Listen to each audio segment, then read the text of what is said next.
de métodos y herramientas de extensión agrícola. El día de hoy, la ingeniero Susana nos va a dar una exposición sobre las herramientas que existen a la fecha sobre extensión agrícola.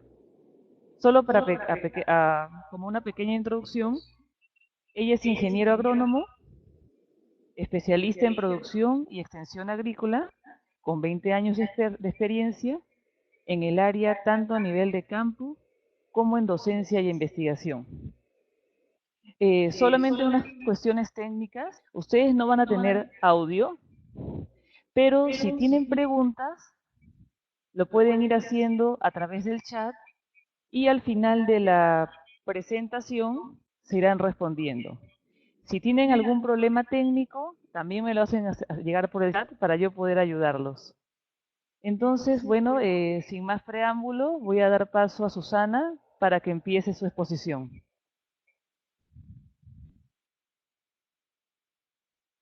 Buenos días con todos. Primero que nada, quiero agradecer esta invitación que tengo para participar en este curso de herramientas y métodos de extensión agrícola. Muy agradecida por contar con su audiencia, dado que me estimulan para poder saber que alguien está interesado en escuchar este tema. Comenzaremos por desarrollar la parte introductoria. ¿Qué es lo que realmente nos mueve a encontrarnos en este espacio? Podríamos decir que el escenario rural de los últimos años ha cambiado. Ustedes deben estar experimentando la celeridad y el apresuramiento con que las personas buscan resultados y quieren las personas también cambiar. Esto es lo que está sucediendo, que no permite reaccionar a esa misma intensidad. Entonces, en el trabajo de extensión rural, las instituciones obviamente buscan desesperadamente muchas respuestas, muchas herramientas que les permitan avanzar en estos espacios. Las instituciones privadas también tienen lo suyo. Las dificultades son a todo nivel.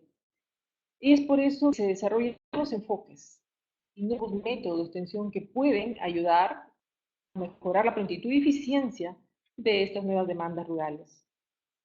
Ahora, ¿cuáles son estas nuevas demandas? Muchos de ustedes las estarán conociendo ya. Todo lo referido a lo que es la sostenibilidad, el rubro orgánico dentro del sector productivo, sea agrario o agrícola, la microempresa rural a nivel de los pequeños grupos familiares, las exigencias de certificación productiva, el turismo, ya sea en forma de vivencial, agroecoturismo, ecoturismo, y los famosos servicios ambientales, entre otras demandas. Tenemos que contextualizarnos para entrar en el tema y recordar que estamos en el Perú. El Perú, como país latinoamericano, con historia y cultura diversa, nos ubica dentro de un mapa que visto desde arriba, podemos verlo, ¿no? En esta imagen. Es una figura, imagen conocida. Nosotros, los oyentes, procedemos de diversas regiones, trazadas por su geografía. Al mismo tiempo, quiero que den esta mirada a nuestro escenario de trabajo. Nosotros somos un país de alta verticalidad. Si bien hemos desarrollado históricamente una actividad agrícola, esta ha sido muy diversa dada la dificultad geográfica en la que se desarrolla. No es igual hacer una actividad agrícola en costa, sierra o selva, tanto sea norte, centro y sur, porque la diversidad climática, geográfica, cultural y de todo tipo nos acompaña. Por eso es que quiero recoger para esta parte introductoria algunas palabras de alguien que dijo que el Perú no era un país exactamente agrícola, sino un país de agricultores quienes con ingenio supieron hacer producir en estos escenarios difíciles. Cada uno se ubicará realmente donde está asentada su actividad de extensión. Siempre, obviamente, en el escenario rural. Pues donde se ubiquen, sabemos que desarrollan un trabajo de extensión rural que está vinculado a otras áreas que ustedes ni se imaginaron. Y generalmente el trabajo de extensión rural se enmarca en cualquier programa de desarrollo rural. ¿Existe o no? Van a sentir la necesidad de que los rompamos. Por eso yo comienzo diciendo que cuando hablamos de extensión agrícola o de extensión rural, estamos inmersos en un marco de desarrollo rural que ya existe en la zona o que queremos para la zona. Y sobre estos espacios de desarrollo rural que pudieran o no realizarse con algún proyecto o alguna intervención, hay cuestiones que se repiten respecto a lo que es el fracaso de estas intervenciones. Y quiero comenzar por ahí. La participación no es la que se quisiera. Ejemplo de ello es estos tres participantes que tenemos aquí inscritos. Imagínense en un escenario rural. La falta de sostenibilidad, expresada en pocas palabras, que cuando usted pudiera retirarse de su zona, la población continúe desarrollando y progresando. No siempre se consigue eso.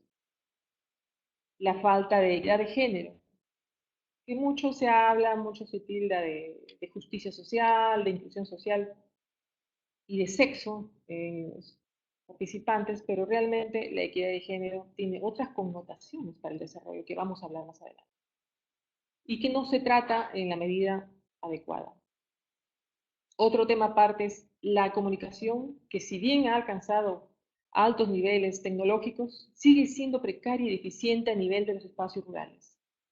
Y la comunicación, entendámosla como que si ya está acompañada de los TICs, entonces es el hombre el que manipula los TICs, entonces nosotros tenemos que participar de una manera apropiada en ella.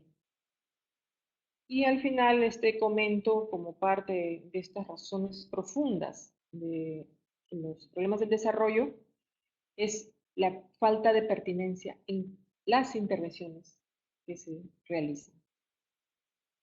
Bien.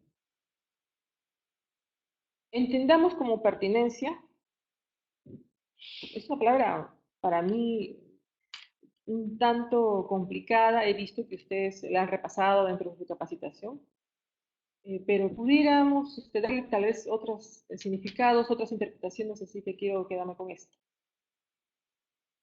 La pertinencia, en este caso, quiero que sea entendida como la concordancia entre la propuesta que se da a los agricultores, ¿no? Ustedes como facilitadores, y cuánto esta coincide con las expectativas y las necesidades, ¿no?, de estas familias rurales, de estos productores. No vienen a ser sino, bueno, una serie de conceptos, técnicas, materiales, que se adecúan a particularidades de los productores y sus familias, a su medio sociocultural y económico, y que son los que inciden, nos guste o no, son los que inciden directamente en que se den los aprendizajes necesarios que buscamos con nuestra intervención. Entonces, la pertinencia es una palabra que no debe ser olvidada cuando hablamos de cualquier intervención. Para añadir otras razones, porque sospecho que deben tener ya en mente muchas más razones del fracaso en los escenarios rurales respecto al desarrollo, es la mala planificación, las deficiencias en la formulación de los programas, distribución de recursos, la falta de empoderamiento de los pobladores rurales, la difusión y promoción deficiente o el manejo inadecuado. La tecnología existe, pero a veces no es manejada adecuadamente, ¿no? Las metodologías de capacitación que son algunas veces desvirtuadas en sus principios básicos. Me refiero a la de campesino campesino, escuelas de campo, que conozco, está dentro de su ejercicio cotidiano. Y sobre todo algunas políticas que no necesariamente se promueven, pero que harían falta y que generalmente desencadenan en un fracaso en este escenario. Bueno, la presentación de hoy día pretende, obviamente, con el grupo, contribuir a lo que ya hasta ahora han venido aquilatando, ¿no?, sus capacidades como profesionales, como extensionistas, técnicos de campo, ¿no?, en todo lo que signifique sus conceptos, contenidos y la metodología de extensión rural. Obviamente, dentro del marco de las transformaciones y las nuevas demandas de lo que es el desarrollo rural sostenible. En este caso, me acojo a la metodología que me permite su experiencia, la percepción que puedan tener de estos nuevos temas y obviamente la participación con sus preguntas al final de esta exposición. Intento también que ustedes puedan construir, de acuerdo a su bagaje personal, construir sus propios conocimientos, ¿no? Y más adelante, obviamente, me imagino que dentro del curso podrá medirse la evaluación del aprendizaje. Retomo entonces texto de alta diversidad, pero aterrizar obviamente en que en el escenario rural se concentran las poblaciones, que son nuestra clientela más importante, no solamente la producción agrícola, sobre todo las personas. Y en esta etapa, como pueden vivir su contigo, aunque diga que ha cambiado, la verdad que no es muy crédula en esas cifras, pero yo pienso que todavía hay mucha pobreza en algunas zonas. Y obviamente ese nuestro escenario es ese, personas, numerosas poblaciones y muchas necesidades, muchas demandas para un desarrollo de las localidades. Si a esto le sumamos pues, la alta diversidad, ni qué decir. Por eso en esta presentación, temas que deben ser tratados o tomados de manera transversal en su desempeño en campo. Que de repente ya les han dado algunos alcances, pero quisiera darles un adicional con, obviamente, su participación. Entre los temas transversales que propongo en este espacio, se centran en lo que es participación, género, sostenibilidad y percepción. A nivel tanto del diagnóstico, planificación, monitoreo y evaluación, que son las actividades, diríamos, cotidianas dentro de lo que toda la intervención en campo. Comenzamos con la participación. Siendo esta entendida como el lugar donde las personas pueden mostrar su sentir, sus demandas, sus necesidades, su potencialidad. Entonces, la participación de todas maneras tiene que darse, tiene que procurarse. Muchas veces ustedes pueden decir, no existen las condiciones. Bueno, se crean las condiciones, uno las propicia. Crear condiciones para la participación es permanente en todo momento, a lo largo de su participación en cualquier espacio rural. Todo el tiempo se tiene que dar la apertura a los diferentes actores. La participación no solamente la asistencia a un taller, no es firmar la asistencia. La participación involucra muchas cosas. Entonces nosotros, si no tenemos un nivel de participación completo, total, que debería culminar con la autogestión, obviamente, pero partamos con los primeros peldaños que sé que ustedes están manejando en este curso. Debe permitir finalmente sensibilizar a las personas y motivarlas a que participen. Creo que ese es el trabajo inicial en la participación. A veces nosotros ingresamos al campo y enviamos algunas acciones. El Perú, particularmente nuestra población rural, es una población altamente sensible porque está en contacto directo con la naturaleza. Eso es algo que a veces hemos olvidado. Y yo me pregunto, ¿cuántas actividades de sensibilización han hecho? No hacen promoción de innovación, promoción, motivación, pero ¿cuántas veces han sensibilizado al ser humano? Porque es como seres humanos que ustedes trabajan. Si no comenzaron por ahí, entonces no sé a quién van a hacer participar. Sensibilizar a las personas es uno de los primeros pasos para conmover algún tipo de sentimiento, sea de alegría, de entusiasmo, no necesariamente de tristeza, que es un sentimiento, ¿no? Pero la sensibilización consiste en sacudir alfombra de los sentimientos, de las emociones. Obviamente no son medibles, pero es el inicio cuando nosotros queremos conducir todo nuestro trabajo a lo que es un alto nivel de participación. ¿Qué es lo que sensibiliza o motiva a una persona? Obviamente, es la familia, los lazos inmediatos que le afectan su bienestar social, económico. Entonces, información que trastoque estos temas definitivamente son un inicio para que la gente se llame a participar. Entonces, uno crea las condiciones, no surge solo porque tenemos una herramienta participativa muy bonita de lluvia de ideas, una herramienta de matriz de priorización de problemas y tantas otras que deben estar ustedes manejando. Realmente uno debe crear el escenario, las condiciones, el entorno apropiado para que esto suceda. La participación, ¿en qué ayuda? Es que es esta la herramienta que forma la actitud de las personas. Este es el espacio que forma la actitud. Si ya hay unas metodologías fabulosas como las ECAS que trabajan en este aspecto, el carisma del extensionista mismo, el estar inmerso en el conocimiento y cultura de la población ya es un logro. Con la participación permanente, usted está trabajando una actitud positiva entre sus beneficiarios, si quieren así decirlo. Entendamos entonces esta actitud como una forma en que éste reacciona a su intervención. Y su intervención, como hoy lo dice, es una persona externa, así conozca la cultura local. Usted es una persona externa, fuera del grupo, lo ideal sería que estuviera conformando ese grupo social, pero si no lo es, porque hay muchos participantes que no sé si tendrán la misma condición, entendamos que hay una reacción contra alguien que no es de la casa. Entonces la actitud no necesariamente tiene que ser de apertura. La sensibilización y las actividades de participación moldean esta actitud en una forma y con el tiempo logran una buena recepción, una mejor actitud de la población.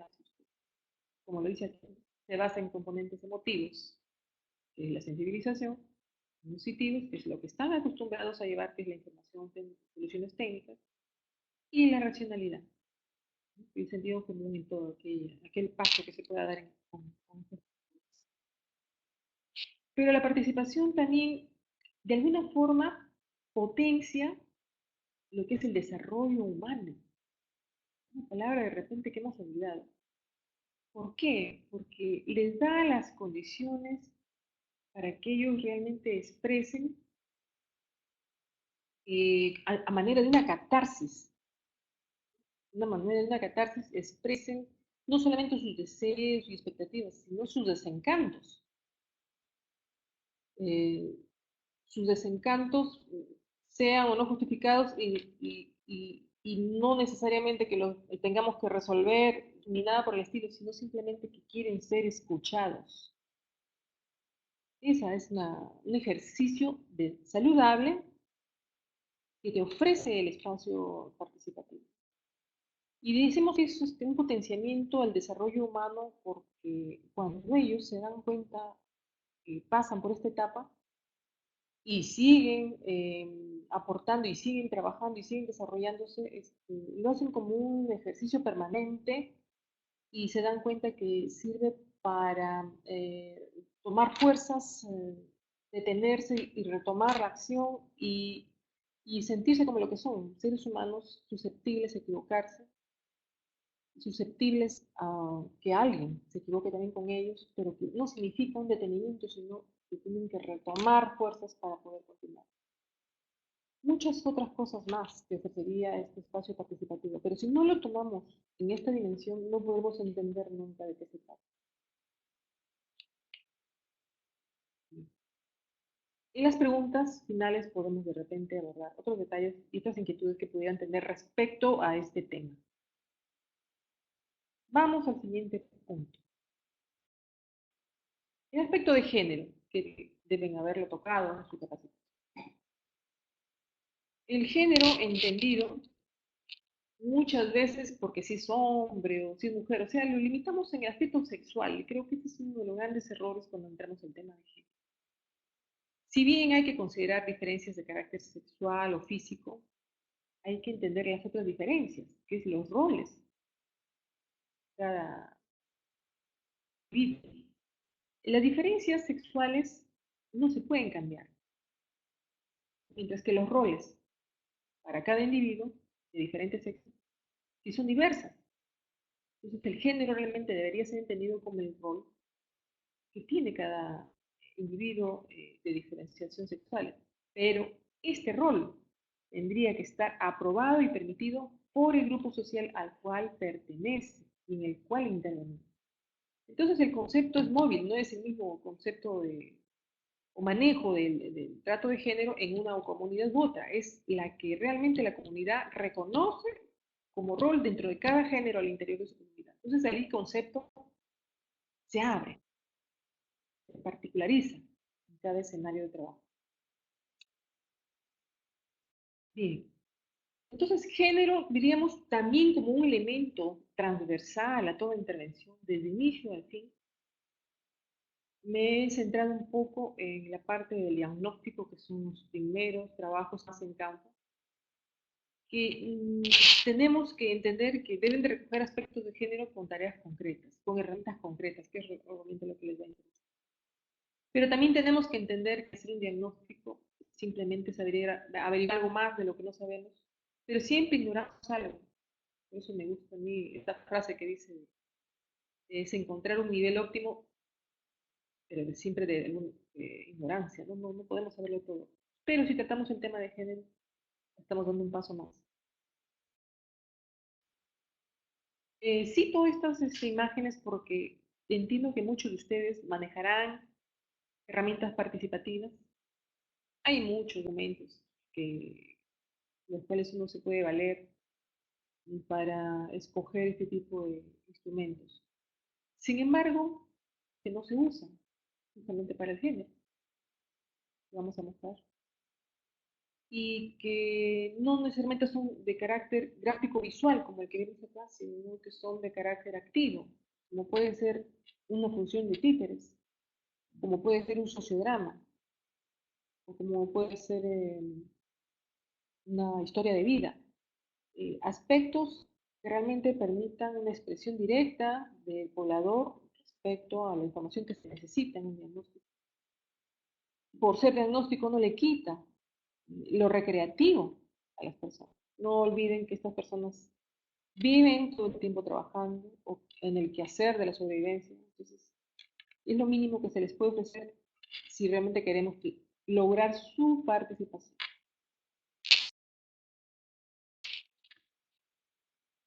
Me centraba en lo que eran los diagnósticos participativos con el enfoque de género como elemento transversal. Y entendamos lo transversal como aquello que puede implicar algo de políticas, ¿no? Siempre es una política institucional o del proyecto en el que está uno inmerso, laborando a lo que es género. Y que también tiene que expresarse en lo que es las estrategias y las acciones de desarrollo que se programan para cualquier grupo social. Y si es con el contenido de género, estamos hablando de aquellas que aseguran la igualdad de oportunidades tanto para hombres como para mujeres en sus diferentes edades, jóvenes, niños, adolescentes, ancianos. La transversalidad también entendida como la participación en lo que es los objetivos que se definan en toda intervención, en el analizar el impacto que se deja en nuestro trabajo, en estas relaciones que tienen los hombres y las mujeres y los demás actores de una población. Y obviamente, ¿cuál es esa estrategia de trabajo que se teje tanto desde el grupo social intervenido hacia afuera como de ustedes en su ingreso a la comunidad? Tendría que percibirse, ¿no? Para hablar de que el género se maneja con la transversalidad del caso. Consideremos en este aspecto de género las mujeres como agentes activas de cambio, su igualdad de derechos, que debe estar mostrada en las acciones afirmativas, en no reforzar roles tradicionales, que la mujer en casa, cuidando a los hijos y los hombres haciendo el trabajo duro, no necesariamente sea la condición que le favorezca su desarrollo, pero suele ser tradicional esa concepción. Reconocer pues que los tiempos ahora son diferentes, hay mayores necesidades, demandas y mayores opciones tal vez para estas personas. Reconocer en la mujer esas jornadas que si se plasman en cualquier programa de extensión rural o de desarrollo rural, obviamente nos da una mayor eficacia en la estrategia planteada. Trabajar el tema de equidad y de igualdad también implica ser justo con la participación masculina. Bien, entonces, un poco desagregando el tema para lo que es la concepción y la definición de lo que es un diagnóstico con enfoque de género. Es el proceso que deben ya conocer por el cual reconocemos la situación de una determinada población, que nos permite explicar el porqué de su condición, de su existencia, de cómo construyen sus propios conocimientos, eh, y que nos permite recoger las opiniones de estas personas que tienen que ver con esa situación. Para aplicar el enfoque de género, obviamente, las personas no deben ser vistas como un grupo homogéneo, sino que hay que reconocer que cada actor, sea varón o sea mujer, en sus diferentes edades, tienen necesidades, percepciones y realidades diferentes que necesitan ser escuchadas. Y que tenemos que visualizar en estas necesidades cómo se manejan esas decisiones o relaciones de poder que se dan al interior de cada uno de estos actores dentro de cada comunidad o grupo social. Más o menos eso es lo que podríamos definir. Analicemos mejor este tema, que debe de ser obviamente la primera etapa de todo proyecto, de toda intervención, definitivamente. Desde el principio, el enfoque debe manejarse. Es un para fomentar la toma de decisiones, la toma de conciencia y, como obviamente, acciones concretas. Reconocer en la mujer y en los hombres su rol, el que le asigna la norma del grupo social al que pertenece, el que se reconoce en ellos.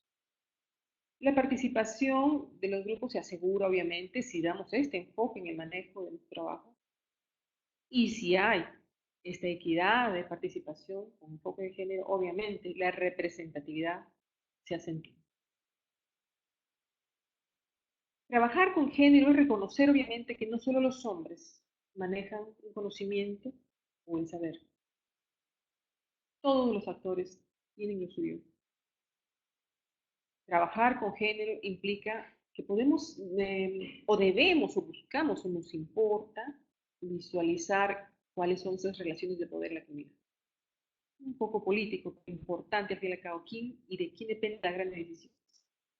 El presidente de la comunidad por una decisión y elección democrática, o porque este hurga en su almohada, o porque la esposa le dice algo a la vida, o porque el niño, como un mosquito, está que le repite un tema cotidianamente y él se inclina por eso. Realmente, ¿dónde está el poder en las decisiones dentro de una comunidad? Se basa pues también en estrategias horizontales de comunicación, efectivamente, ¿no? En un diagnóstico participativo con enfoque de género deberíamos recoger información sobre la división sexual del trabajo, sobre patrones de uso del tiempo, diferenciado por sexo, no solamente de los varones, como estamos acostumbrados. Recoger información sobre el acceso y de los beneficios obtenidos de estos recursos, las necesidades básicas y los intereses estratégicos que se intentan plasmar, la toma de decisiones sobre estos recursos y, obviamente, el nivel de participación de los actores. Estos son algunos ejemplos, no sé si los hayan visto, pero los remarco para que no queden dudas, de qué tipo, cómo podría recogerse mediante herramientas visuales como son estas, los aspectos de género dentro de lo que es el mapa de una finca. El mapa de la comunidad es clásico, pero el mapa de la finca con enfoque de género por lo menos debería tener estos detalles. Exactamente en cuáles de las actividades está involucrada la mujer dentro de lo que es las parcelas y los cultivos y las responsabilidades en el manejo de estas tareas. ¿Cómo se las personas?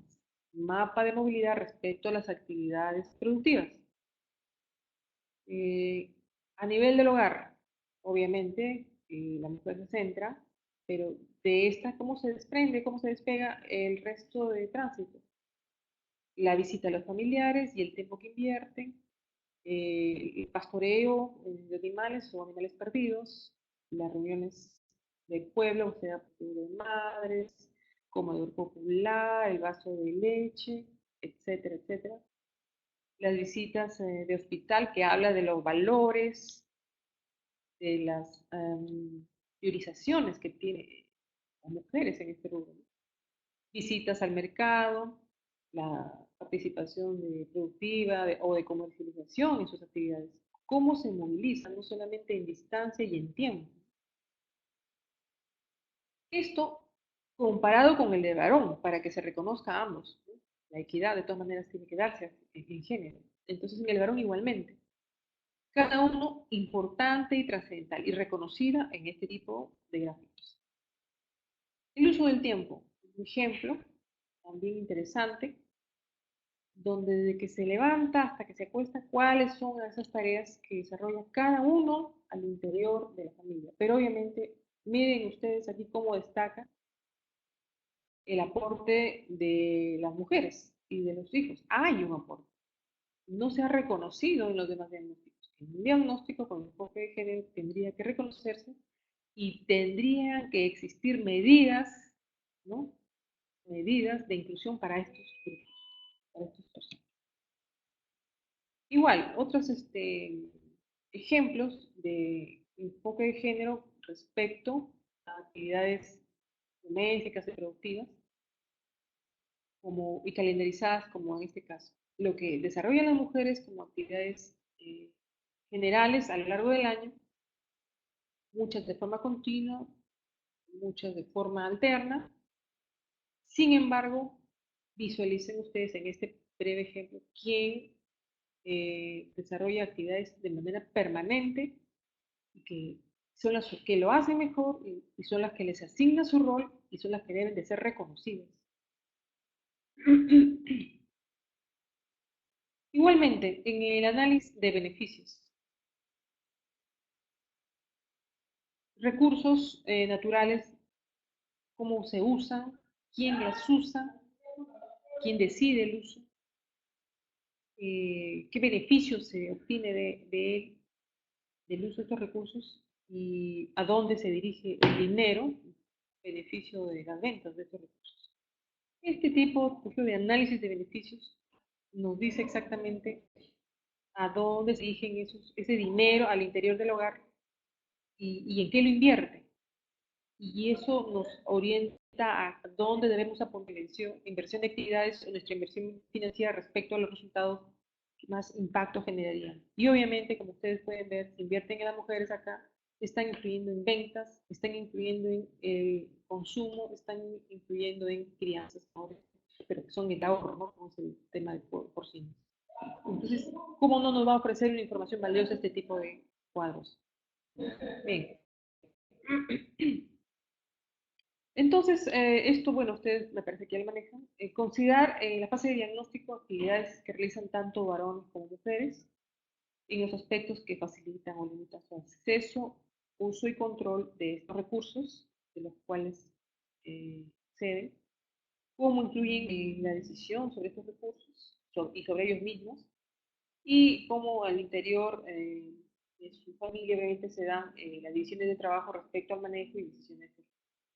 Para la fase de planificación, retomar estos elementos de género que se hicieron evidentes en el diagnóstico implica desarrollar obviamente acciones y definir variables dentro de los planes, eh, donde se consideren horarios, actividades pedagógicas que favorezcan a todos los actores.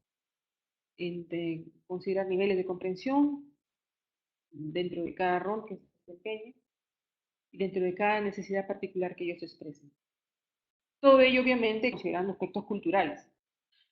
Para la ejecución de las actividades, también es necesario considerar eh, necesidades muy ceñidas a lo que es el sexo y al rol también que ejerce cada uno. Con métodos apropiados justamente a estos y sus demandas. Nuevamente con horarios y duraciones. En el monitoreo y en la evaluación igualmente, hay que valorar de manera específica el logro y metas, tanto de hombres como de mujeres en actividades emprendidas. Vamos un poco a lo que es indicadores de equidad de género. Las relaciones que muestran las mujeres y los hombres es un indicador. Las condiciones de vida y los roles de mujeres y hombres. El acceso a oportunidades. El cumplimiento de los derechos humanos, ciudadanos. La distribución de los beneficios. La calidad de vida. De toda forma de vida, no solamente de las personas, sino de toda forma de vida. Avances hacia la equidad. Estos podrían ser la forma en la que pudieran plasmar algunos indicadores que muestren estos cambios en este rubro. Acá, bueno, los centramos en los que son parte de un sueño, de un consenso, lo que evidencian señales y lo que pueden ser, priorizan cambios. Entonces aquí vemos indicadores un poco ya agrupados, pero no confundamos lo que es sueño como algo utópico, sino algo que obviamente sea realizable, una proyección futura, o aspiración, como lo dice. Y el consenso, obviamente, de colectivos según género, y las señales que se identifiquen, que deben demostrar obviamente el cumplimiento de las metas que se trazan. Bien, ahora entremos al tema de sostenibilidad.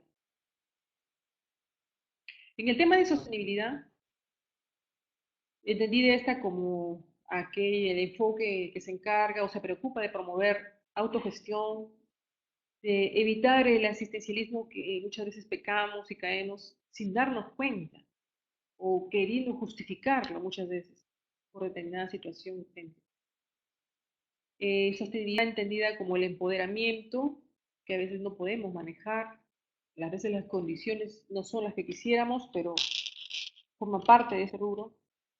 La articulación de actores y de sectores múltiples, pero relevantes para los procesos de desarrollo y extensión rural. Y una preocupación que yo siempre mantengo en los diferentes viajes y escenarios que he visto, que es un problema de la sostenibilidad social, que es el relevo generacional. Que en Perú podríamos decir que es muy, diríamos, notorio cuando vamos al campo y vemos que los hijos migran. Entonces, las buenas experiencias, ¿de qué nos sirven cuando no hay un relevo generacional? Entonces, es una parte que falta trabajar.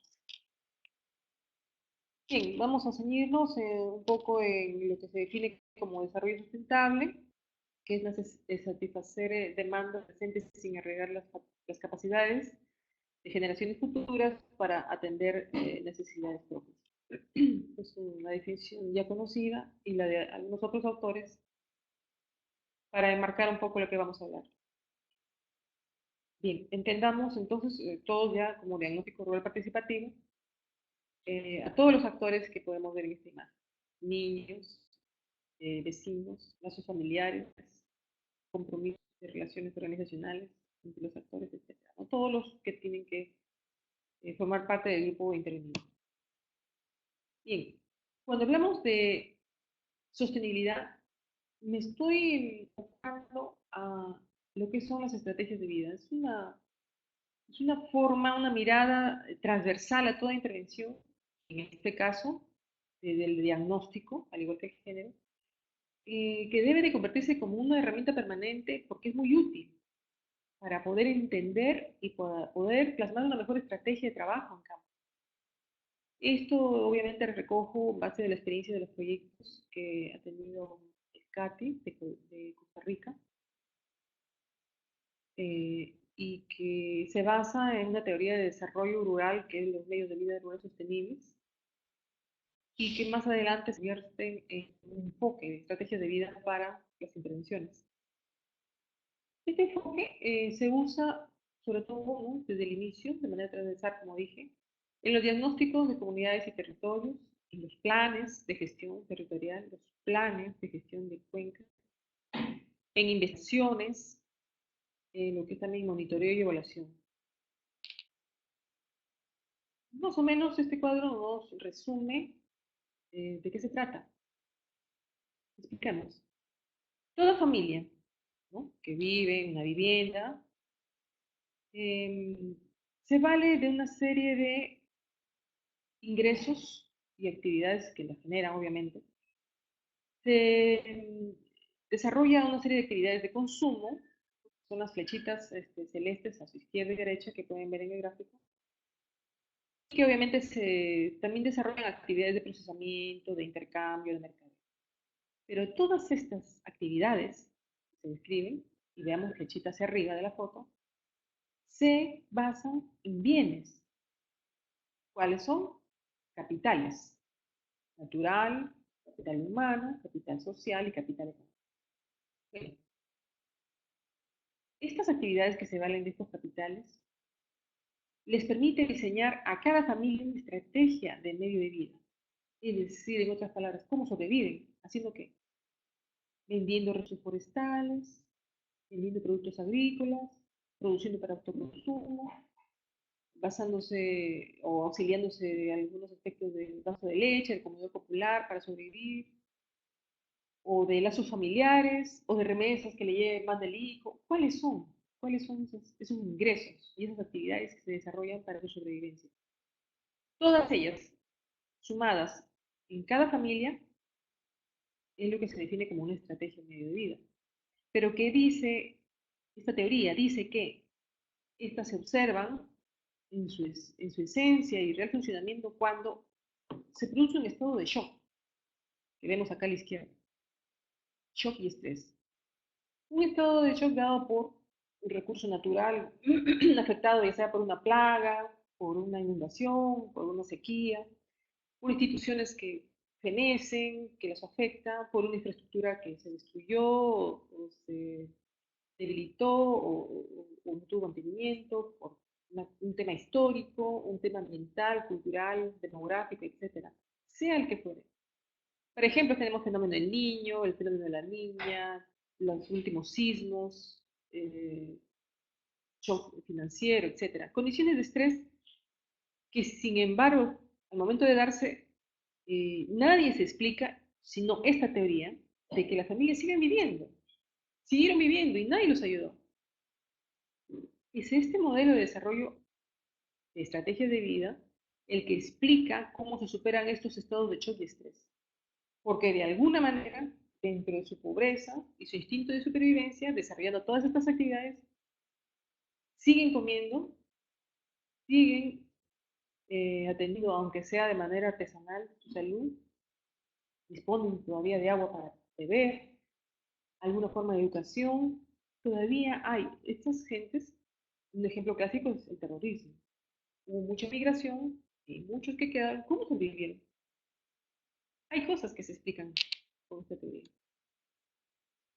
Hay autores que se han basado obviamente en la lectura de las sesiones de los proyectos que se aplican ahora en campo, donde dice que los capitales van más allá de lo natural, de lo humánico, político y económico, es también de carácter infraestructura, es de carácter cultural, es decir, hay más. Por eso es que se añaden con otro color y todos ellos utilizados como bienes para diseñar sus estrategias de sobrevivencia o de medios de vida. Vamos a sentir exactamente de qué estamos hablando. Bueno, estos capitales también se les llama activos o también son definidos como recursos. Entonces, entendámoslos como que son los recursos de distinto tipo que poseen o que acceden las personas, las familias, sus comunidades. Y obviamente estos recursos son usados o se invierte con ellos para crear otros de mayor plazo y que sirven un puente o trampolín para una siguiente acción. Algunos autores llaman a estos capitales o activos, como dije al principio. Se dividen en grupos, humanos y materiales. Los humanos son de carácter recurso humano, recurso cultural, recurso social, recurso político, y dentro de los materiales están el recurso natural, productivo y financiero y el de infraestructura. Vamos por partes. Se refiere a personas y habitantes de comunidades. ¿Y cuáles son esos atributos, esas capacidades que los llevan a consigo mismo? Puede ser algo nacido, ¿no? Una habilidad, por ejemplo, en hacer un dibujo, una artesanía, o dejar determinada actividad productiva, de procesamiento, de transformación de productos, etcétera, algo propio, sea como lo señala acá en el área de la educación, capacidad, salud, autoestima y liderazgo. Ya vamos a ver adelante ejemplos. Vamos primero definiendo qué significa cada uno, como vemos aquí. Recursos culturales. Obviamente, si les sé su idioma, su manera de comunicarse, conocido como lenguaje local, su manera de ser, la forma como mira el mundo, su visión, su creencia, su religión, los símbolos de los cuales se vale, la definición que tienen de lo que significa cambio, que no es la misma que la nuestra, obviamente, lo que conocen de manera local, el famoso conocimiento técnico local, o si quieren los saberes locales o tradicionales, las prácticas de uso de los recursos, la identidad colectiva. En recursos sociales es esto entendido como las formas de realización horizontal de la comunidad, de las personas, obviamente. Términos prácticos de capital social son estructuras organizativas que ya existen, que están debilitadas, que son una posibilidad, criterio y forma de organización, las acciones de grupo, el trabajo conjunto, los lazos cooperativos también encajarían, la reciprocidad.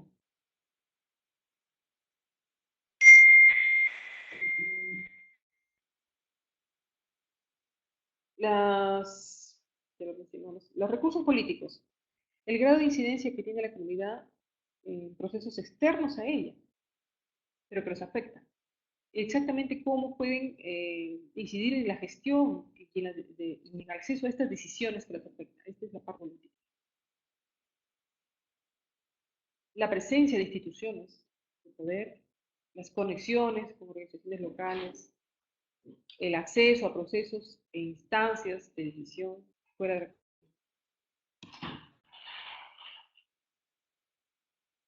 Entre los recursos naturales, podemos considerar el agua, la tierra, los ecosistemas, los bosques, lo más familiar para nosotros. Recursos financieros, la maquinaria, toda obra física, equipos, en lo financiero y productivo entra créditos, ahorros, inversiones, donaciones. En infraestructura también están los recursos construidos, inmuebles, o aquel que ya está soportando algún tipo de servicio. Podríamos también considerar las viviendas, las escuelas, acueductos, puestos de salud, tratamiento de aguas, basuras, etc. Sistemas de riego, silos, depósitos, etc. Bien, el asunto es que debemos contar con un esquema básico para este tema de estrategias de vida. Son los recursos a los que tiene acceso la comunidad, la familia o las personas.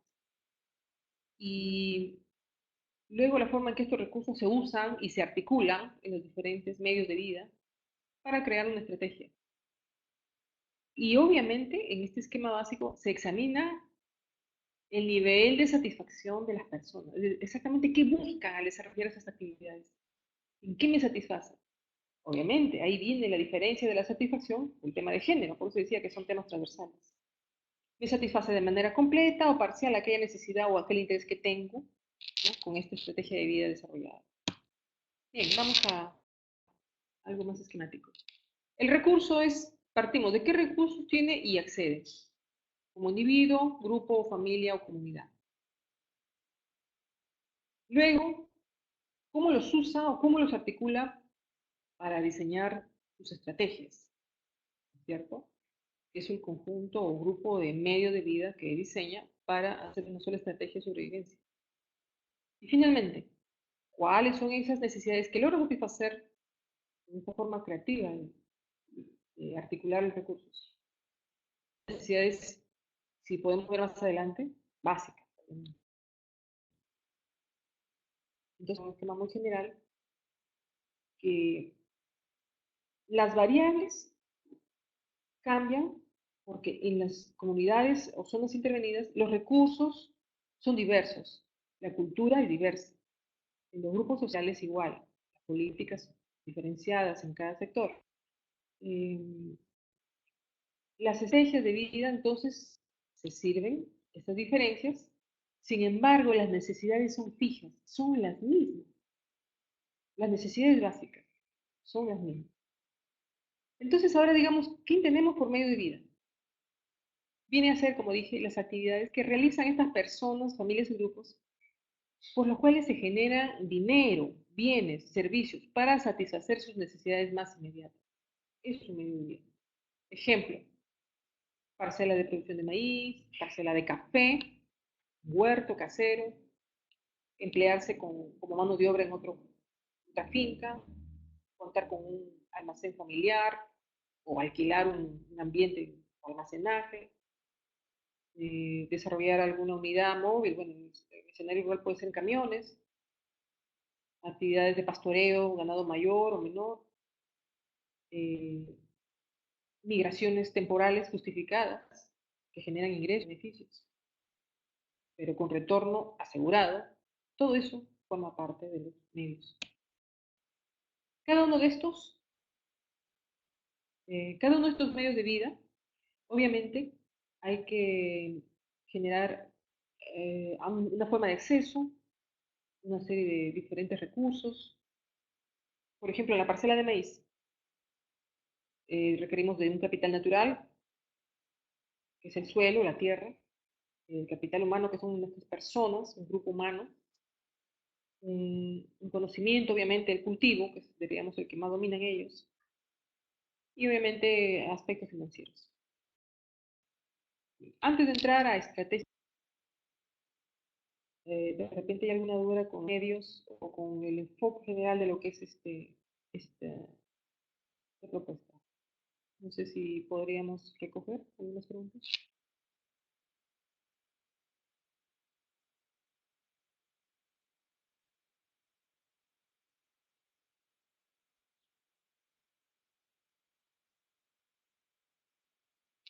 Hay mucha información que puede tal vez al final sonar cansado o pesado, que de repente este espacio pueda servir para hacer alguna pregunta.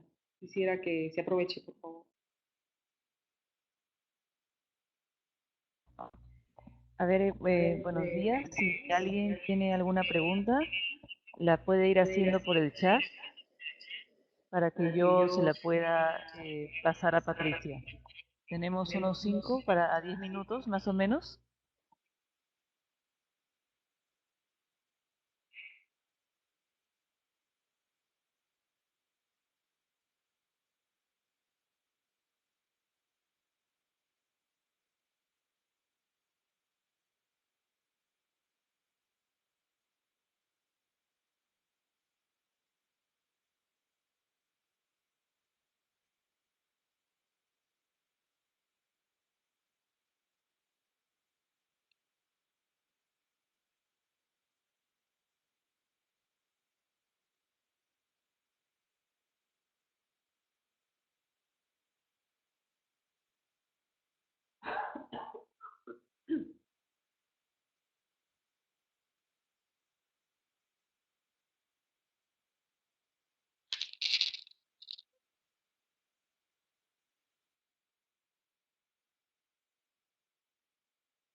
Posiblemente dé otro espacio entonces, más adelante, para terminar la idea de las estrategias de vida. Vayan pensando que pueden preguntar, terminado esta parte de lo que es sostenibilidad. Seguimos, ya que nadie se animó, seguimos. Decíamos entonces que la estrategia de vida que diseña cada familia, persona o grupo, tiene varios medios de vida al mismo tiempo, y ese conjunto es lo que se define como estrategia. Cada familia o grupo tiene entonces una estrategia de vida. Por ejemplo, estrategia de vida, la agricultura de autoconsumo con empleo externo. Por ejemplo, esta estrategia combina varios medios: parcela de granos básicos, de papas y habas, huerto casero, con repollo, plantas medicinales, zanahoria. cuando trabaja como mano de obra en otras fincas, chacras, una inmigración estacional, ¿no? Que habíamos mencionado ya antes. Ahora, en una misma haber y coexistir varias estrategias de vida. El asunto es identificarlas y entender cómo se articulan, de qué se valen, qué recursos usan. Porque entendiendo esto, podemos plantear una mejor estrategia de intervención. Podemos entender el por qué toman decisiones, el de su actuación, el de su participación o el de su ausencia. Eso nos va a permitir entender mejor. Si no recogemos esta información, no podemos plantear una buena estrategia. Identifiquemos cuáles son esos aspectos críticos para diseñar una mejor intervención. Ejemplos parciales. Por ejemplo, en un medio de vida, que puede ser un huerto familiar, los satisfactores son disponer de verduras, de huevos, de carne, de plantas, de una sensación de poder. Puedo ir a mi huerto y agarrar la planta de hortaliza o frutal que yo quiera y dispongo. Eso es una sensación de poder. Es un satisfactor, ¿no? Que a ti tal vez a la mujer, que es un huerto familiar, pero que obviamente también demuestra habilidades, es decir, que se muestra en lo que ella es capaz, que es otro satisfactor. Las necesidades, como dije, son las mismas: alimento, salud, afecto, autoestima, identidad, ojo productivo. Y así. Pero ustedes me van a decir, bueno, ¿de qué me sirve esta teoría? ¿No? ¿Qué tengo que hacer? Ahí vamos. Tendríamos que invertir actividades e innovaciones justamente para que sea sostenible nuestra intervención y no nos quedemos solamente con la extensión técnica agrícola. Justamente eh, necesitamos un soporte para que nuestra intervención no fenezca y sea más sostenible. Y este soporte obviamente son estos enfoques más globales que te da esta teoría de sostenibilidad. Entonces decíamos, si utilizamos este enfoque, los puntos de entrada que podemos ver, que te pueden dar un mejor soporte en cualquier intervención son, por ejemplo, para el capital natural, ¿no? Conservación de suelos. Para el capital humano, aspectos metodológicos que trabajen mejor este aspecto del desarrollo humano. Metodologías más apropiadas, cuestiones participativas permanentes, más transversales.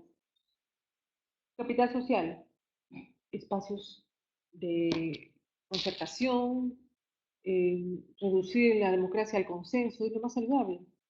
El debate y la discusión, esa es una salud para la decisión. La democracia no siempre da buenos resultados. Y los créditos, pero dirigidos en aquellos donde dan los mayores beneficios, con mayor impacto, visualizando el enfoque de género, que es el enfoque transversal de apoyo y de soporte a este también. Introduciendo variedades mejoradas para esas actividades que generen ingresos. Supónganse que solamente se encargan de la práctica, la parte técnica agrícola.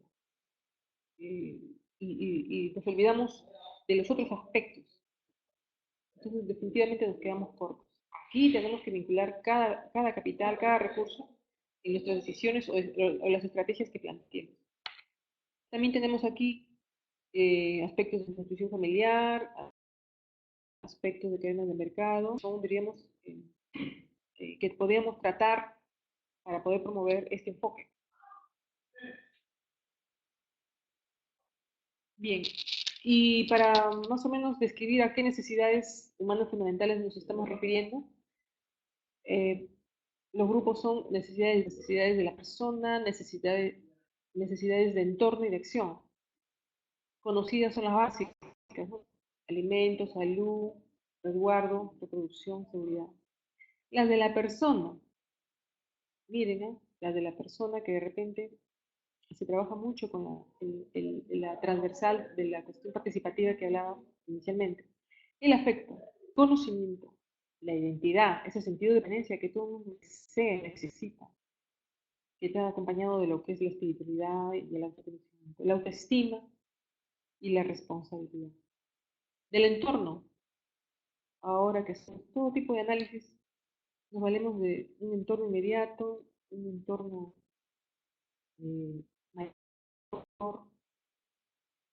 Si quieren, hablemos también de contexto. Pero esto es simplemente de considerar que hay un ambiente en el cual ellos se desarrollan como parte de sus necesidades. El ambiente debe ser saludable, un ambiente de paz, con derechos, con deberes, con respeto, libertad, en otras palabras. Necesidades fundamentales de acción. Trabajar de manera productiva y creativa. El de recrearse, el descanso y la diversión. Son necesidades fundamentales. Cuando se prolonga ya son otra cosa. La participación en el aspecto organizativo, en lazos de solidaridad, de cooperación y de equidad. Y obviamente la de comunicación con todos los actores, no solo de persona a persona, sino también grupos, de organizaciones, de instituciones. Conectarse. Bien, hay algunas preguntas orientadoras que pudieran guiar a recoger información respecto a este enfoque y que les va a servir para recoger una información sólida y que les permita una buena estrategia de intervención. Una pregunta aquí. ¿Cuáles son las actividades productivas principales que realizan las familias en este sitio para generar ingresos y o productos para su propio uso? Con esta pregunta, obviamente, estaríamos buscando identificar cuáles son esos medios de vida productivos.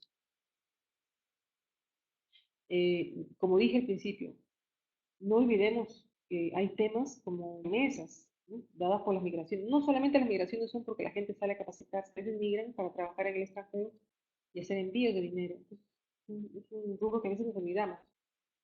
Y si no nos explicamos de dónde sacó dinero, pero no lo dicen, no, mi hijito me da mi propina, pero ahí está, se suma. Actividades domésticas o similares que a veces ignoramos, pero que es importante recoger con nuestra simple. Luego, otro tipo de pregunta. ¿Cuáles son las actividades principales que realizan las familias en este sitio para satisfacer sus otras necesidades diferentes de dinero o bienes de consumo? Aquí tenemos el entretenimiento, participación comunitaria, gobernanza local, festividades religiosas. Aquí, por ejemplo, identificamos medios de vida no productivos, pero que satisfacen al final una necesidad, que se debe considerar también la país. Y a eso iba, ¿no? Nosotros cuando trabajamos la extensión agrícola, la extensión rural, y nos unimos en la parte productiva, lo hacemos muy bien, yo estoy segura.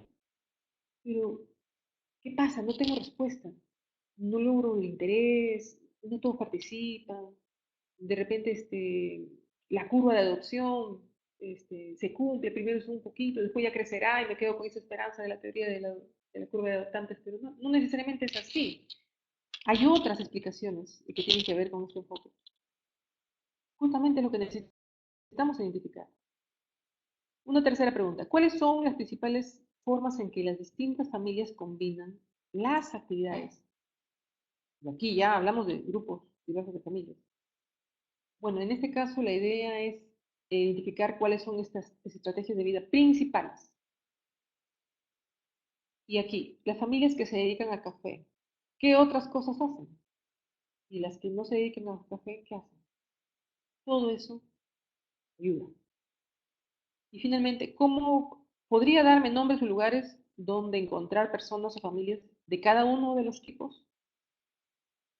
De esta manera usted hace una pregunta que ayuda a llegar obviamente al actor y a las personas y que puede tratar mediante un grupo focal o una historia de vida y eso nuevamente ayuda a su indagación. Hay más preguntas.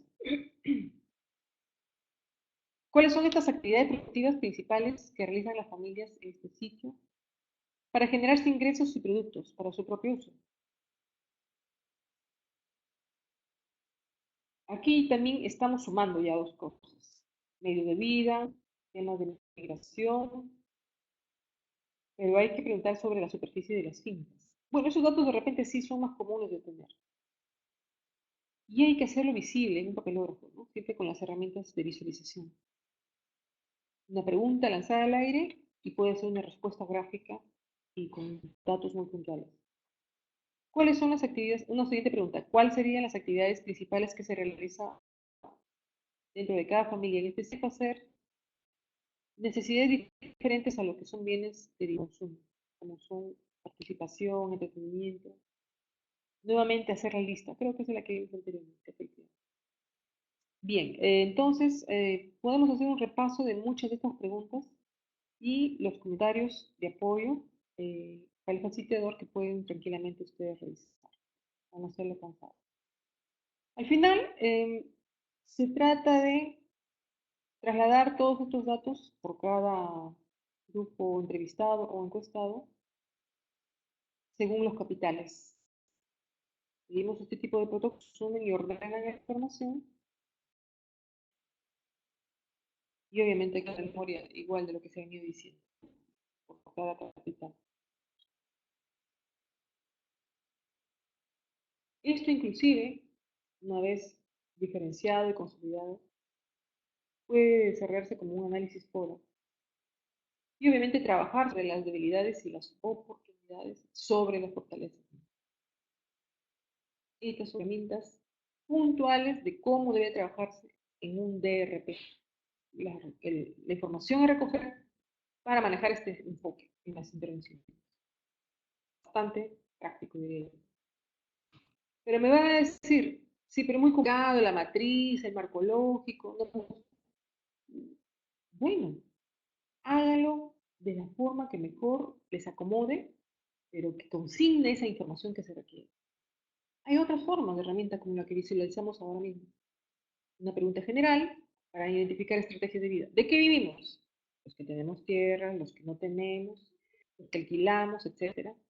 Y hace una relación de aquellos medios de vida y que diseñan su estrategia particular. Entonces, no nos quedemos atrapados o que no nos detenga la parte metodológica que acabo de mostrar. Quedémonos con el fondo del asunto, realmente a la manera que les sea mucho más factible recoger esta información. Esa es la que necesitamos. No sé si...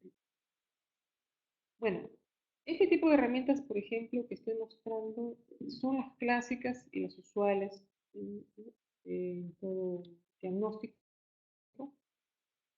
Lo que intentaría decir acá es que en estas, como mostré al inicio, tendría que visualizarse transversalmente el enfoque de género, el enfoque de medio de vida. Tendría que visualizarse aquí, en donde dice eh, actividades o soluciones a corto o largo plazo. Tendría que haber algo relacionado a estos enfoques.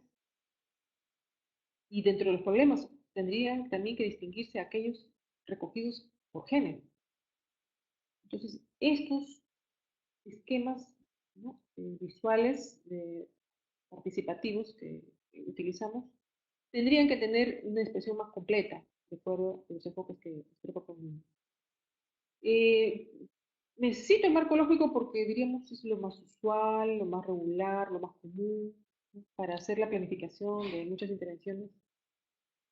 Sea esta, como dije, o sea otra metodología que usen, igual tiene que visualizarse en los objetivos, resultados y actividades, cuestiones, género y estrategia. Eso fortalece la intervención.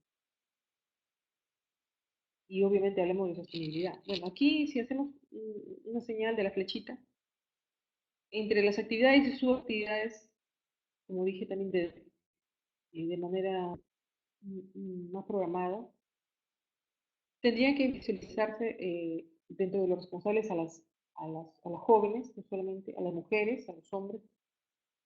Y me pregunto, ¿dónde hay ancianos en acciones de responsabilidad? ¿Que no pueden hacer nada ellos? ¿Realmente creen que no pueden hacer nada? ¿Dónde está el trabajo? ¿Por qué no considerarlos como un grupo de consultivo, vamos a decir, de ancianos? Como una especie de masa, masa gris o masa crítica que en base a las experiencias buenas y malas pudieran advertir, no necesariamente proponer. pero sí advertir desde las propuestas que se den, los planes de acción, y darles responsabilidad también a ellos. ¿Por qué no reconocer a este grupo? ¿Quién lo hizo alguna vez? Mi respeto si ya lo hicieron. Están bien, están trabajando género. Pero si no los consignan, obviamente va a depender de si la comunidad reconoce y valora al adulto mayor como tal, una persona con experiencia, con palabra seria, responsable en sus intervenciones. Pero sería o tendría que visualizarse dentro de la asignación de responsabilidades de cualquier plan de acción todos los factores de lo que hemos hablado en género, el aspecto transversal. Igual tendría que visualizarse a la hora que indicadores, sea para las acciones de monitoreo, sea para las acciones de evaluación de impacto, que es las intervenciones. Hemos hecho un ejercicio en la parte de género sobre algunos indicadores. Manejen ya los propios por cada intervención que ustedes desarrollen, donde pudiéramos visualizar este tipo de temas.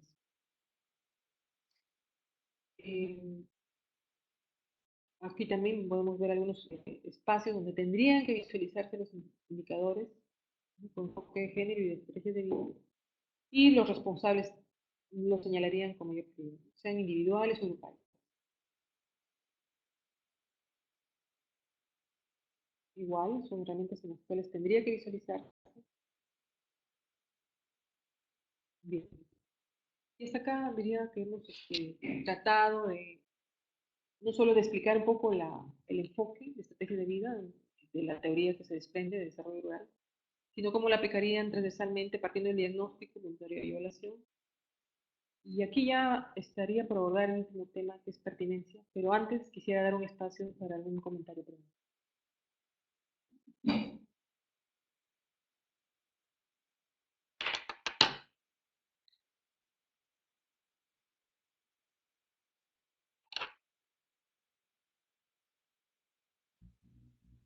Muchas gracias, Susana. Ahorita le voy a dar audio a Ezio para que pueda moderar las preguntas.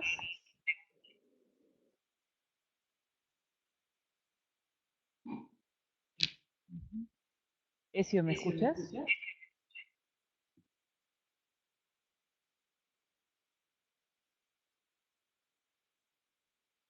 Esta pregunta, ¿Aló? ¿cuál es? Aló, Ezio, te escucho Aló. perfectamente, te doy paso. Ok, muy buenos días a todos. Quiero agradecer a Patricia por la charla que nos ha brindado en esta mañana. Quiero también disculparme porque no estoy bien de salud y he tenido que salir a una terapia que me hizo llegar un poco tarde a la presentación y perderme el inicio.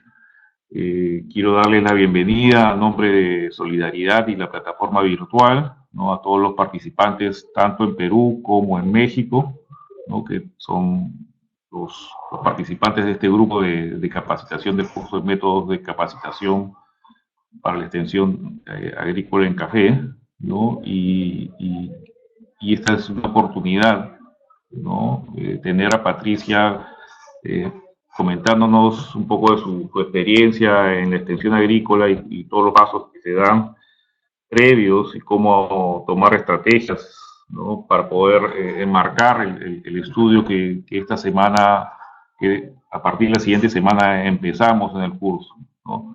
Yo invitaría a los participantes a hacer algunas preguntas, si quiere, de manera verbal, pidiendo la palabra o escribiéndolas en un papel, ¿no?, para que Lister o Marilyn la puedan transcribir en el chat que tenemos en simultáneo, ¿no? Entonces, mientras que seguramente van haciendo algunas preguntas, dejaría a Patricia para ir respondiendo esta primera pregunta. Muchas gracias. Gracias a ti, Ezio. Bien, me ocuparé de esta pregunta que tengo. Dice, ¿cuáles estrategias utilizaría para llegar mejor en las capacitaciones a los productores que debo capacitar y luego cómo puedo evaluar si hubo un buen resultado en dicha capacitación. Obviamente, si consideramos el enfoque de género y estrategias de vida, habría que pensar que en la capacitación la gente tendría que estar motivada para llegar a la capacitación, un tema que sea de su necesidad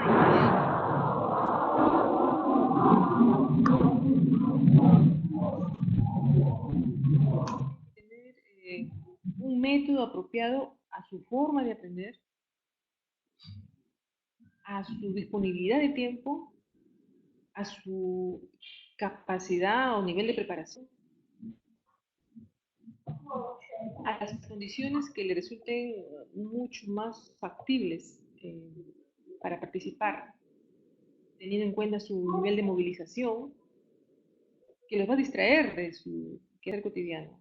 Si los traemos en una movilidad, si los programamos en una fecha que ellos están disponibles o que ellos propongan, si realmente el tema es el que les interesa como para que sacrifiquen y puedan esforzarse en llegar, y utilizo una metodología de capacitación acorde con su desarrollo humano o de grupo como organización, si realmente me baso no, de repente no en una, sino en diversas metodologías, dado que estamos hablando de un grupo con diferencia de roles, de sexo, que sería el enfoque de género, y que tiene diversa manera de entender, percibir y de aprender, por lo cual una capacitación no puede resumirse a un solo método. Debe de primero tener formas, mostrarlo el tema, para que en su diferente condición y nivel de preparación puedan ellos captar material. Y de la misma forma tendría que evaluarse, considerando no solamente el nivel de conocimientos, ¿no? Evaluar lo aprendido, qué se virtió, qué se aprendió, digamos, cuantificarlo numéricamente, cualificarlo en términos de fondo, más que de forma, sino que al mismo tiempo tendríamos que decir cuán útil o si realmente es lo que él esperaba. Así tendría que darte la evaluación, no solamente si lo aprendió, sino si realmente es lo que esperaba y si cree realmente que este va a resolver el problema. Si te dice que no, entonces por más que lo haya aprendido, realmente no va a volver a otra capacitación. Es la utilidad exactamente del tema que le has dado, se tendría que evaluar. Y si realmente lo considera útil, ya no es todo, no solamente estás midiendo ya en aprendizaje, sino que tendrías que medir adopción, porque ya lo aplicó. Entonces, una forma de evaluar más completa sería ver si lo usa, ese es un real aprendizaje, si realmente lo usó, si realmente lo adoptó.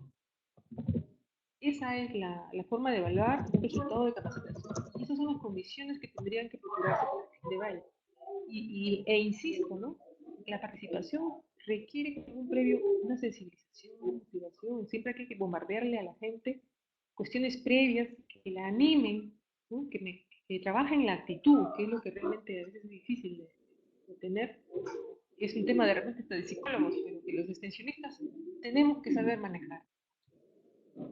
Bien.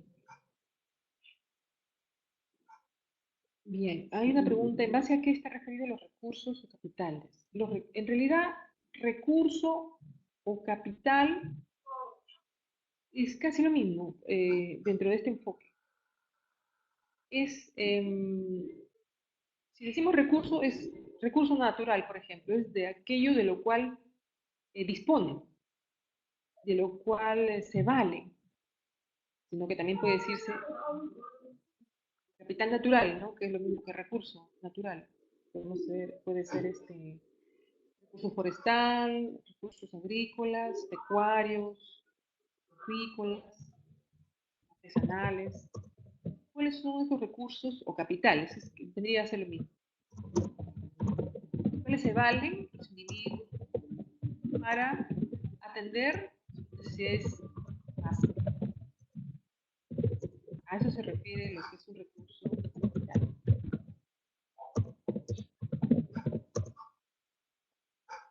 para añadir algo más, una vez que está claro a qué se refiere lo que es un recurso o capital, que es lo mismo dentro de este enfoque, vale, vender leña. Se vale de otro recurso o capital que podría ser recurso cultura, es decir, que tiene un almacén, o que tiene una desculpadora. Un recurso del cual se vale para desarrollar, definimos más adelante como medio de vida. Espero que quede claro. ¿Habrá alguna otra pregunta? ¿Alguna pregunta o comentario, no? Claro, comentario, todo, porque también O, aquí o alguien de los participantes que de repente, como la gran mayoría son técnicos agropecuarios que trabajan en campo con muchos años de experiencia, han tenido seguramente muchas experiencias al transmitir sus enseñanzas, ¿no?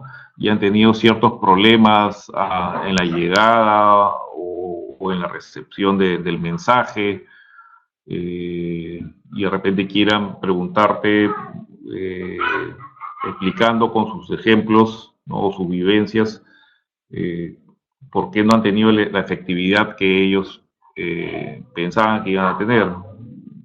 Dejo claro, al público participante que puedan, a ver si alguien se anima a hacer un comentario y de ahí podamos sacar pues un diálogo, ¿no? Y un poco más de algunas otras enseñanzas más. yo me atrevería a pedir que discrepen con lo que les digo. Me atrevería a pedírselos. Discrepen, no tienen que estar de acuerdo, discrepen, formulen una opinión propia de este planteamiento. Háganlo, por favor. A ver, Ela, veas, ¿cómo trabajar la equidad de género con familias productoras de café que carecen de educación y donde el varón es el jefe de la familia, pero a la vez es machista? Bueno, esta es una situación clásica en nuestro país. No es raro recoger este tipo de interrogantes. Y sí comprendo las dificultades cuando tú dices que trabajemos género. Porque cuando uno reconoce en el trabajo de campo el papel o el rol de mujer, claro que se fastidia el varón, porque es machista. Claro que se fastidia. Bueno, hay estrategias. Una estrategia, por ejemplo, es que trabaje en extensionista mujer, para comenzar. Otra estrategia es dejarle en claro de que no pierde su condición de machista este varón a la hora que le preguntas a la señora qué hace. Entonces, eh, esa parte de repente habría que manejarla con mucho cuidado porque el varón se quiere desentender cuando hay una extensionista mujer. Entonces la extensionista mujer no va a trabajar, digamos. Tiene que ser la extensionista mujer con las señoras y la extensionista varón con los varones. Esa es una estrategia ya bastante conocida y reconocida. Y en la equidad de género, cuando tú hablas que carecen de educación, eh, de repente no me queda claro si estás refiriéndote si no han seguido estudios primarios, secundarios, superiores, o si realmente hay una formación detrás, no sé cuánto comprende tu cita de educación. Pero igual, eh, cuando tenemos machismo es porque realmente hasta el nivel de educación que tuvieron fue machista. El hecho de que sean más educados no quita, porque eso es un rasgo cultural, no es premier. Lo que tenemos que trabajar sobre eso. No vamos a cambiarlo de un día a otro con una intervención. Eso no va a suceder ni aquí ni en otro sitio. Pero sí darle la sensación a este varón de que él no está perdiendo esa posición de poder, esa presencia de jefe de familia. Y a las mujeres también, y es una cosa que de repente no hemos dicho, a veces las mujeres son más machistas que los hombres. ellas adoptan, porque consideran que es su rol de ejercer un papel secundario o de silencio y que es el esposo quien realmente afronta o asume cosas. Pero que no se confunda este rol, este papel que muchas veces las mujeres asumen o adoptan con decimos, el maltrato, otro tema. Es otro tema. Si es por maltrato, ya estamos entrando en otro tema. El abuso es otro tema. Pero sí es de carácter cultural porque así se sienten felices, no hay por qué interrumpirlo. Porque al final lo que usted quiere es que desarrolle la actividad agrícola, que mejore el desarrollo de la zona, pero no hay que resquebrajar los lazos familiares. Entonces, la cuestión cultural hay que respetarla, la parte cultural hay que respetarla, el jefe de familia sigue siendo el varón, y hay cosas que por la misma cultura machista no se cuentan, o no cuenta el macho, pero que la hembra sí cuenta, hablando con respeto, obviamente. Entonces, por eso es importante la equidad de género también del equipo que interviene, el equipo que interviene. Eh, y esta equidad de género, como si vimos tres cuadros donde se visualicen cuáles son los aportes, ¿no?, de las mujeres, las hijas mujeres, los niños, los ancianos, no quita que se debe de reconocer también el aporte del varón, el reconocimiento del varón. Entonces, igual hay que darle espacio para a cada uno de ellos. Entonces, ¿cómo trabajar la equidad de género? Obviamente, respetando su cultura y desarrollando estrategias con equipos también de género, para que ocupe cada uno, se haga cargo cada uno del actor que corresponde. Inclusive en el machismo, no solamente está el tema el machismo no solamente aplica al tema de sexo, sino también al machismo se acompaña obviamente la experiencia y los años, y también aplica lo que es juventud, ¿no? Entonces la edad también cuenta en la estrategia. La falta de experiencia en la juventud, el ser mujer también es visto con ojos machistas, entonces eso debe estar incluido en la estrategia de las personas que intervengan, obviamente, en ese espacio. Y van a ver cómo la cosa se suaviza y se habla, y se preocupa menos, porque no está el extensionista varón irrumpiendo sobre su esposa, ni está la extensionista mujer queriendo decirle o dictarle el manejo técnico al varón, ¿no? Entonces, es una manera de manejo más armónica y menos conflictiva, diría. Espero que les sirva esta respuesta.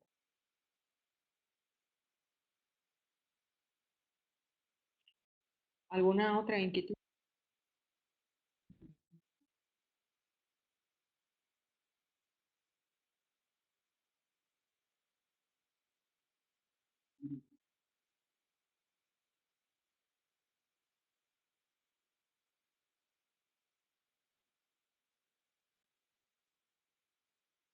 Aldo, ¿no? Aldo, veo una pregunta de Aldo. La puedo ver aquí. Ya. ¿Sería posible crear una suerte de competencia sana entre comunidades para lograr un objetivo común? Mediante premios atractivos, concursos, estimular más para captar, producir, unificar la comunidad, un conjunto, objetivo común, realizar la sería posible este complejo. En realidad, esto se ha hecho, es parte de, de los métodos de trabajo de extensión. Hay que señalar algo. Nosotros trabajamos con agricultores adultos, entonces acá, si bien utilizamos herramientas de enseñanza y utilizamos la pedagogía, en el momento enseñamos, también tenemos que tener en claro que a los adultos les aplica herramientas andragógicas, andragogía o educación de adultos. Las herramientas andragógicas se basan en que el adulto tiene una manera de aprender diferente que el joven. El adulto aprende por comparación, por imitación, por ensayo-error, por condicionamiento. Bueno, de repente menos por condicionamiento, nada de eso, siempre es muy obligado. pero por esos son las formas en que aprenden los adultos y si usted utiliza métodos que realmente activen estos ejercicios de imitación, comparación, definitivamente va a obtener un resultado.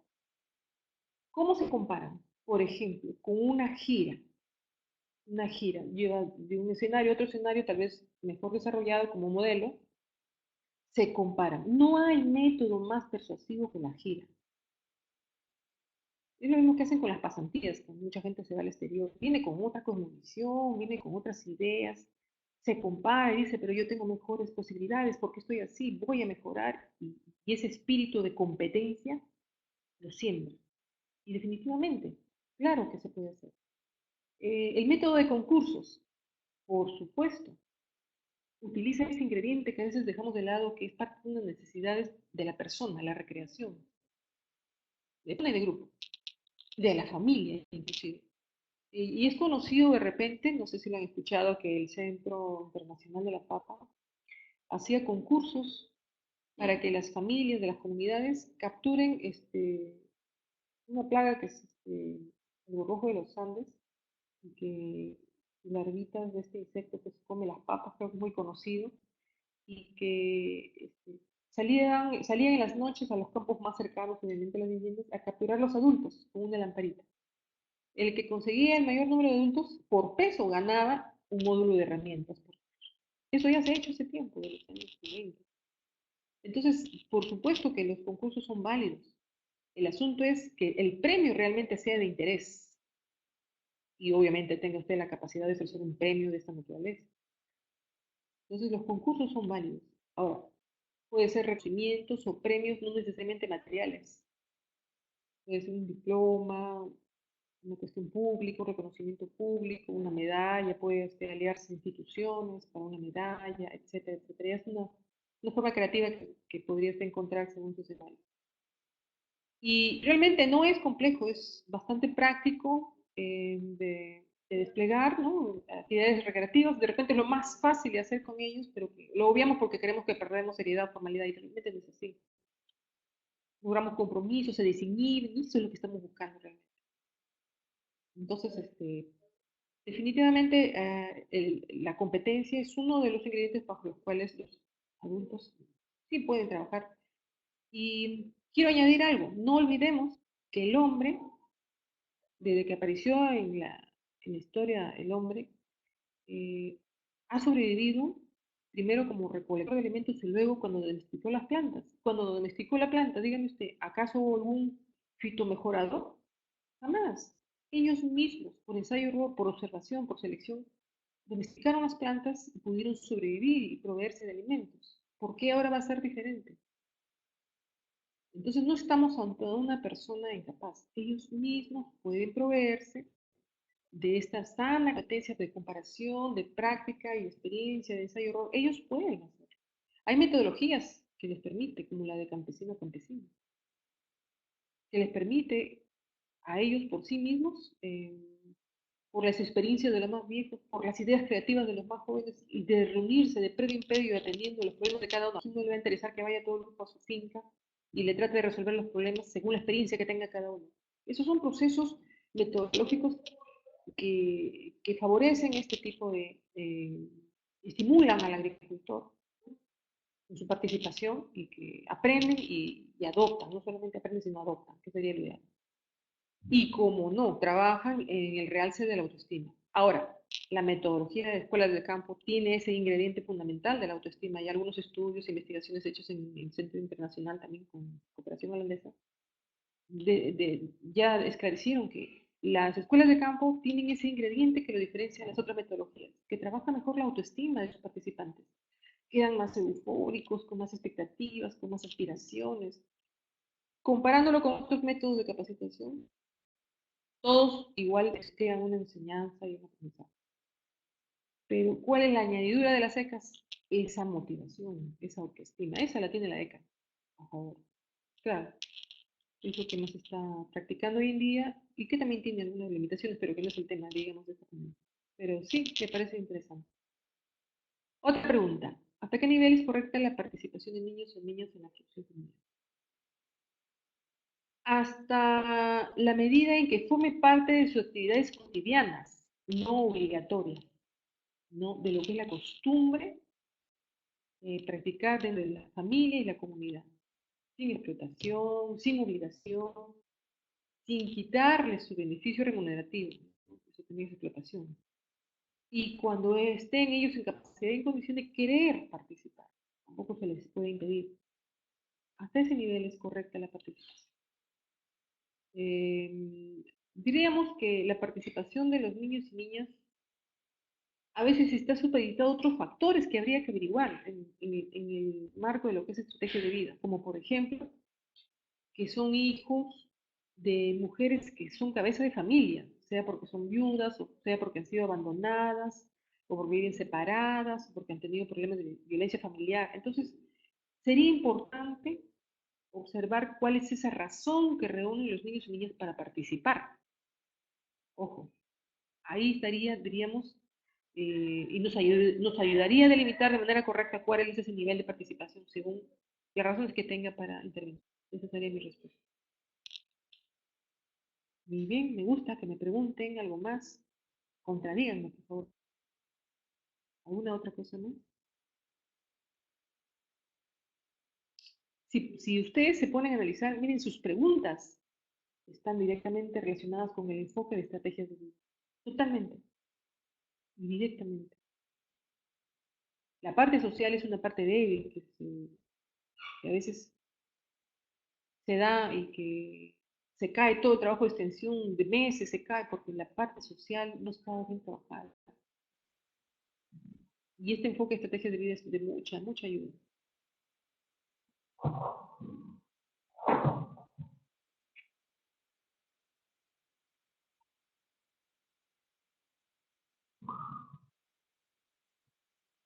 Voy a hacerse una repregunta. ¿Sí?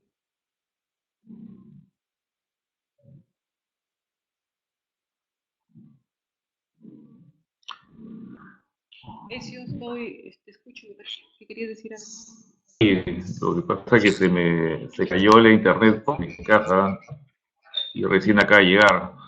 Eh, bueno, no sé si alguno de los participantes desea comentar algo más o hacer algunas consultas adicionales.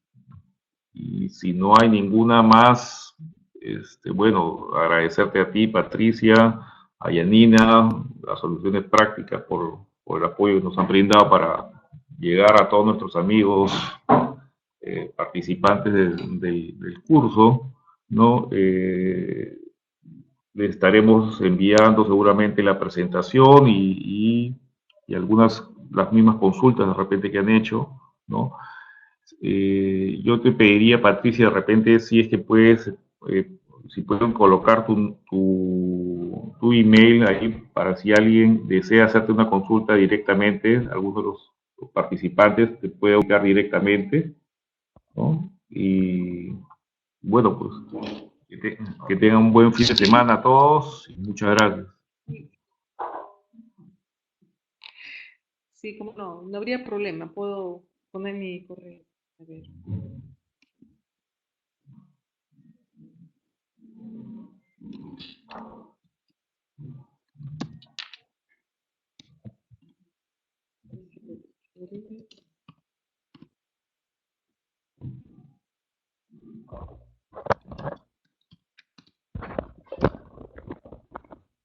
Más bien, solamente para agregar una cosa, estaremos colgando toda la grabación en el curso y también la presentación en PPT, ¿no? Sí, te puedo dar unas palabras finales. Como Por palabras favor. finales, quisiera, bueno, terminar una palabrita que me quedó aquí en la presentación, que es la pertinencia. Lo había puesto también como tema transversal, había dicho que la pertinencia es un elemento que se persigue mucho en todas las intervenciones y que tiene que ver con la coincidencia, ¿no? Con la coincidencia entre lo que realmente uno ofrece y la expectativa de la gente cuando uno hace una intervención. Quiero decir, ya para resumir y para terminar, que un análisis y un estudio que se ha hecho sobre aquellos proyectos exitosos, el común denominador de estos proyectos exitosos, además del enfoque de género, además del enfoque de estrategias de vida, de actividades y elementos de participativos a lo largo de toda la intervención. La pertinencia fue la palabra que sobresalió en este análisis. ¿Qué queremos decir? Que transversalmente también el ser pertinente en la intervención implica identificar el real problema, no el que es el ilusorio, el sueño, el real problema sentido y necesario de resolver al grupo intervenido. Y cuando nosotros identificamos un problema, muchas veces identificamos un problema técnico agrícola y somos muy puntuales en el tema agrícola, pero a veces los problemas son también de carácter humano. Y en eso tiene que serse pertinente. En identificar realmente cuál es el problema. ¿El problema es tecnológico o el problema es humano? Es eso lo que debemos saber identificar. Atender de manera también pertinente la expectativa. Y la expectativa no quiere decir complacerlos en todo. La expectativa es escuchar y esclarecer qué es lo que les conviene realmente entender como prioridad. Atender la expectativa también ha sido una de las habilidades de las intervenciones, y la pertinencia en este caso sería atender aquello que realmente sobrecoge al grupo, a la mayoría. Lo que es de interés del grupo, no necesariamente, como dije, está ligado a la parte técnica, puede ser social, y que depende la parte técnica de esa parte social. Entonces, habría que hacer un buen análisis. La pertinencia también en que cuando nosotros desarrollemos las actividades de diagnóstico, las actividades de evaluación, monitoreo y todo lo demás que acompaña a las intervenciones, se den en el momento que la gente lo espera, en el momento que el campo lo requiere, en el momento que nuestro programa, ¿no? Realmente lo geste, es decir, dando todas las facilidades para que se cumpla el campo. Entonces, la pertinencia en todos los aspectos, lo que uno da y lo que el otro quiere recibir, esa coincidencia tiene que verse transversalmente a lo largo de toda intervención. Entonces, les dejo esa palabra final. Digamos, sus alcances adicionales, pueden meditarlos, pero la pertinencia que no se les olvide mucho. Y con esto termino agradeciendo la invitación que me hacen en este curso, realmente muy grato, nuestra tecnología, increíble conectarme con gente de los escenarios rurales por este medio, me parece fabuloso, estoy muy agradecida por este contagio, porque ustedes me contagian realmente a mí con sus preguntas, sus demandas, sus necesidades de información, para poder retroalimentarme y quién sabe en un futuro poder encontrarnos de manera presencial. Le agradezco eso a ustedes y a todos los participantes que se conectaron en este día, sacrificando algunas cosas personales, obviamente. Eso yo lo valoro mucho. Muchísimas gracias a la facilitadora, querida amiga Janina, gracias. Una maestra acá en el tema de la tecnología de comunicación. Y gusto en conocerlos, aunque sea por medio virtual, ya sería más adelante personalmente. Muy buenos días con todos. Gracias. Ok, Patricia, muchísimas gracias por dedicarnos este tiempo para todos nosotros, poder crecer nuestro conocimiento y poder aplicar parte de esta información que tú nos has brindado, ponerla en práctica en el campo de manera práctica y poder iniciar una mejor extensión agrícola, comprendiendo mejor el contexto, ¿no? Yo no quiero despedirme sin antes comentarles a nuestros amigos participantes del curso virtual de métodos. Hemos estado viendo con el tutor, con Aldo, que muchos de ustedes todavía no ingresan al portal, no han entrado. Les comento que esta semana hasta mañana todos deben ingresar de manera particular al portal, deben entrar a la parte que dice foro de presentación, ¿no? Cada uno de ustedes tiene que presentarse, decir quién es, cuál es su nombre, qué cosa ha estudiado, qué profesión tiene, y hacer un pequeño comentario de las expectativas con el curso y si es que tiene alguna experiencia en comentar al grupo con el cual vamos a trabajar estas 6 semanas siguientes, ¿no? Eh, y bueno, el lunes estaremos iniciando ya la segunda semana del curso, ¿no? Que nos toca leer el primer manual, ¿no? Los capítulos 1 y 2, ¿no? Y ya el tutor les mandará más o menos el trabajo encargado que hay que realizar. Les pido que por favor bajen un PDF, impriman si quieren los manuales, ¿no? Y así pueden estar estudiando mientras que ustedes están seguramente haciendo su trabajo en campo, girando de un pueblo en otro, ¿no? Porque seguramente el internet no llega a todos lados en la región. Y vayan en las noches aprovechando a poco a ir leyendo y ir interiorizando los criterios y los conocimientos que se les está dando en el manual, ¿no? Y solo me queda decirles muchísimas gracias a todos, que tengan un buen fin de semana, ¿no? Y nos estamos viendo pronto. Que tengan un buen día. Adiós.